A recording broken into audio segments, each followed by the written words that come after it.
to make a video today just about a handful of books that I've been reading that are really good, why I've been reading them, and why you should maybe read them too.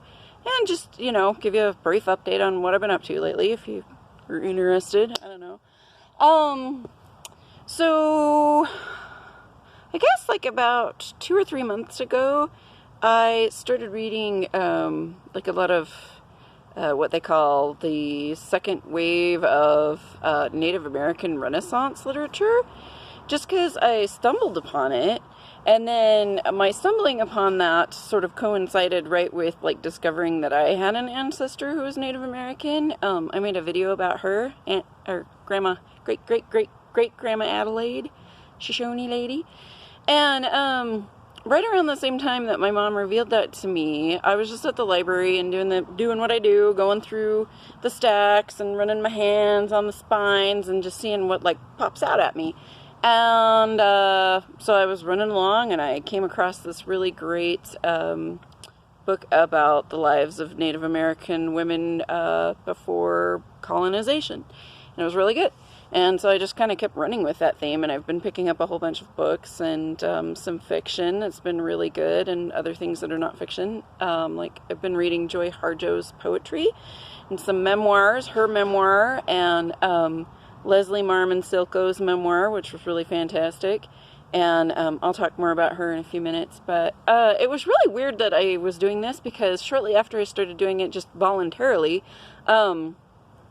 I started seeing this whole like decolonialize your bookshelf kind of thing, and basically like add some color to your bookshelf, get some other ideas in there, And when I was going to school and as an English major, I remember when I was taking contemporary literature, we did read quite a few books that would be considered like decolonialist books, and at the time I didn't really even like notice the like political purposes behind that. I just was like, hey, this is really cool to get some of these new stories, add to the human narrative. I'm always down for that, And so I was having a conversation about this whole like decolonializing your bookshelf with some book nerd friends of mine, well, book snobs actually, if we're going to be honest. And it was really interesting to hear some of their thoughts on it, because as like hardcore English people,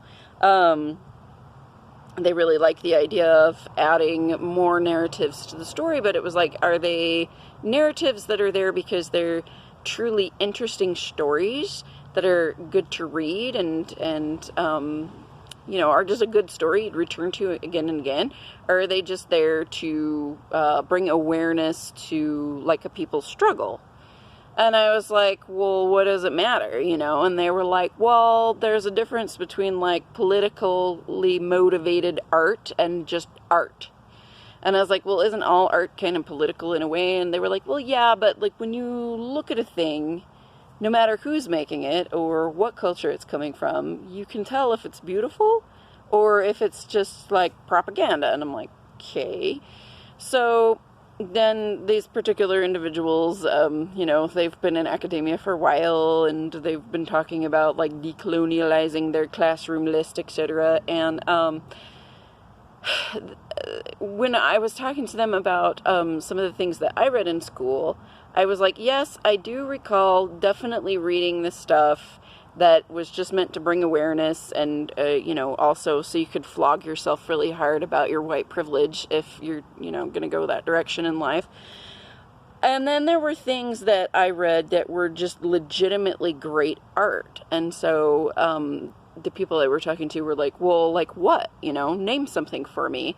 And so I started naming off a few things, and one of the first things that I named off was a book that I read in college, and it was called Ceremony by Leslie Marmon Silko. And I've said it, I don't know how many times, so I'm going to review that book someday, but it's a really kind of like challenging book in that its structure is really strange. It's strange and awesome, but it's hard to like unpack. And sometimes I think things that don't fit in a nice little neat package in our culture, not only does the publication say, well, we don't want to market this because we don't know how, but then it gets hard to like talk about it even though it's an amazing and beautiful book. Like I could say it's an amazing and beautiful book, and it was really like a kind of aha moment for me in where we screw up in our culture and sending our warriors off to war without like a way to reintegrate them. So that's a bit about ceremony, and it's amazing and beautiful. So I was like, I would add ceremony to my list if I was making one of these contemporary classes, or like a decolonialize your bookshelf kind of class. I definitely would add ceremony. I would definitely add The Valley Spirit by Lindsey Wei. That was an amazing book because it was a really cool like insight into an Asian American woman's life, but rather than it just being like, this is my experience of being alien and the other, it was exemplifying everything that's beautiful about her culture, about her trying to find herself as an Asian American woman by tracing her roots. And it was also about her finding her power. And I thought that was such a beautiful narrative. Like, that's something that I feel gets kind of lost in a lot of these books. That's like, you need to read stories from other cultures. And sometimes the story is just like over and over and over again. This is how I'm different. This is how I've been treating wrong. And that's good to know. But I remember hearing a podcast recently from someone that was actually part of the BLM movement, who said something to the effect of, if you tell us over and over and over again that we are oppressed and that we are victims and that's all that we are, after a while you start to believe that. And so it's really important to have stories of people claiming their power and like finding their place in the world and their internal strength. And I felt like The Valley Spirit did that in such an amazing and beautiful way. And the literature was just beautiful. It was like reading poetry all the way through. But I already reviewed her book, so I'm not going to go into it too much, but I definitely would add her. And then another one that sprang to mind was this book called The Grass Dancer. And I found The Grass Dancer years ago. I think I was like 19 years old, so we're talking like 2000, you know. And I worked at this little place that was just down the street from the bookshelf. And the bookshelf was like the coolest used bookstore ever. I've been to Powell's in Portland, and I still think the bookshelf was cooler. But of course, it went the way of the dinosaur with the advent of things like Amazon. But on my lunch break, I remember being like 19 years old, and I was dating my husband at the time. And so a lot of times we'd go to the bookshelf and like nerd out over books and stuff. And I'd walk down on my lunch break, and I was just going through, and I found this book called The Grass Dancer.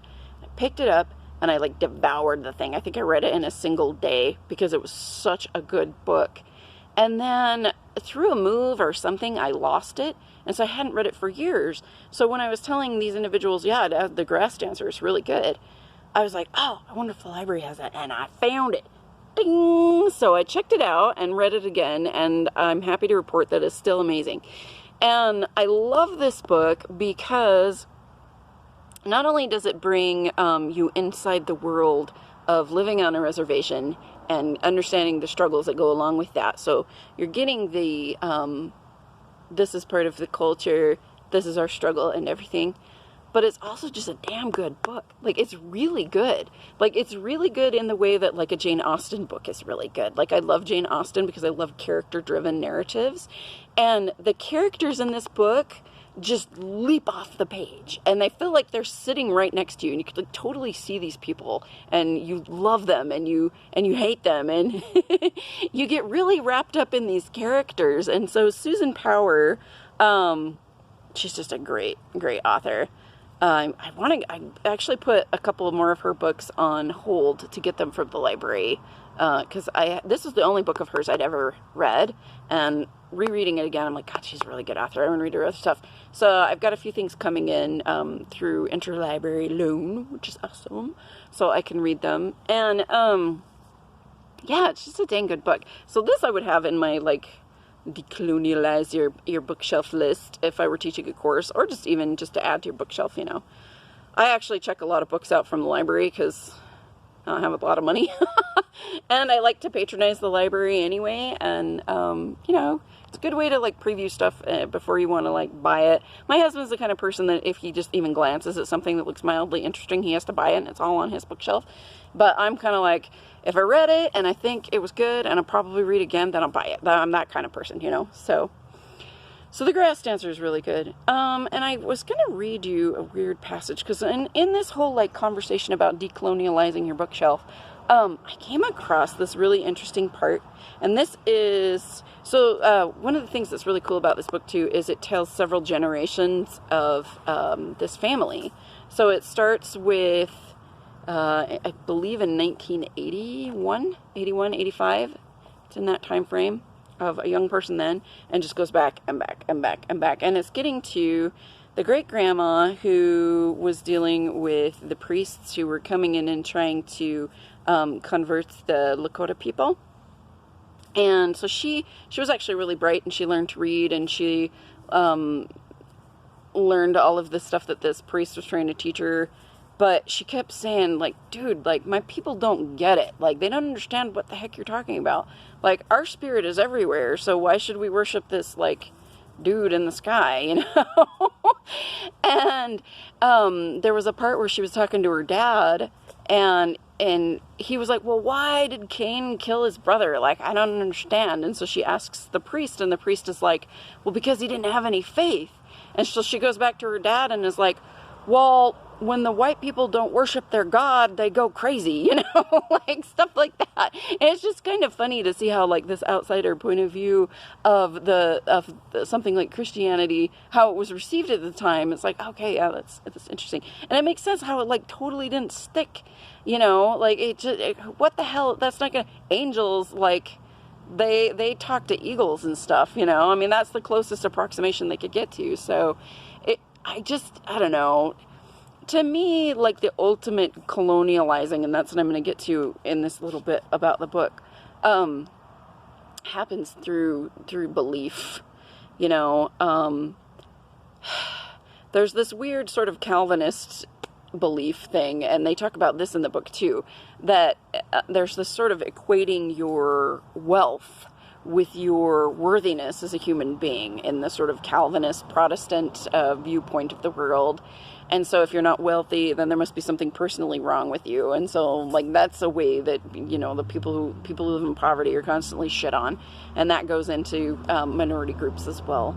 But I think, like, the tool of the Roman Empire and Christianity went hand in hand in colonializing the entire world. And so let me read you this part, and then I'll get to what I thought, like, when I was reading it. So he's telling her that, you know, your people are backwards, and, like, imagine a world where the animals are bred for food, and the mountains will be fenced in, and there will be valleys that are filled with people, and we will straighten your rivers for you, you know? And she's kind of like, well, why would we want to do that, you know? And so he says, and this is coming straight out of the Bible, man is the organizer, he said.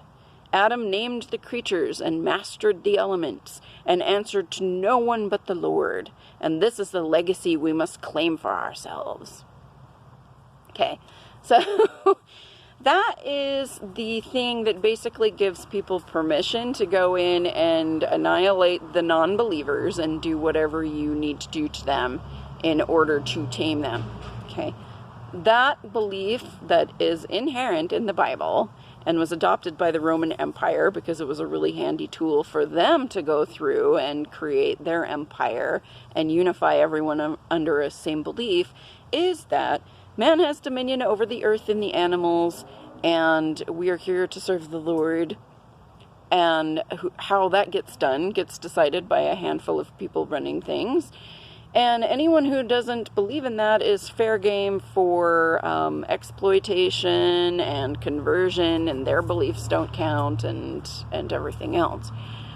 So I kind of feel like that was indeed thrust upon the world of Native Americans and African Americans, and in India and everywhere else that the empire spread. But something that kind of gets forgotten is that was done to Europeans first. The ideas that are inside the Bible are very Middle Eastern in origin. And when they were trying to spread Christianity throughout pagan Europe, like I imagine it being received the same way that she's like, well, why? Like, we don't even relate to this God, you know? But then it was sort of like you join or we kill you, you join or you're going to be part of this empire or you're not going to exist. And so colonialization has been going on for a really long time. Even though it was eventually Europeans who took that idea and spread it out through the rest of the world, it was done to them first by the Roman Empire and by Christianity. And it was done so thoroughly that we don't even remember who we used to be. Like, there's hardly any record of it at all. We have no connection to our old gods. Our culture got absorbed inside this alien culture that came through and swept us away. And then we got integrated to the point where it was our culture. And then we went and did it to everybody else. But it's that weird idea, the weird idea that has to get tackled of, like, man is the organizer. And we named all the creatures and mastered the elements, and we're here to tame the earth and make it all tidy. That is sort of the idea that I think is inherent in all colonialization, starting with the pagan Europeans and then sweeping throughout the rest of the entire world.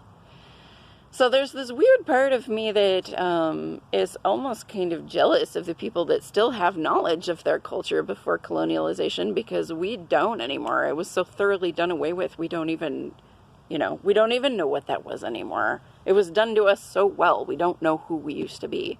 And that's sad. So, yeah. This is a good book, and those were just some thoughts I had about it. And then 2 others that I just picked up recently, I've not read yet, but I've been hearing really good things about Louise Erdrich. So one I picked up was Love Medicine. I'm going to read that next after I finish The Grass Dancer. I've got like 2 pages left. And then the other one is Tracks. And like the reason that I really am attracted to these kind of books is, so I like books that give you that insight into the world that maybe you're not a part of and you're not aware of, but it's also really good literature. And I've heard that a lot of people really love her work, so I'm gonna check her out.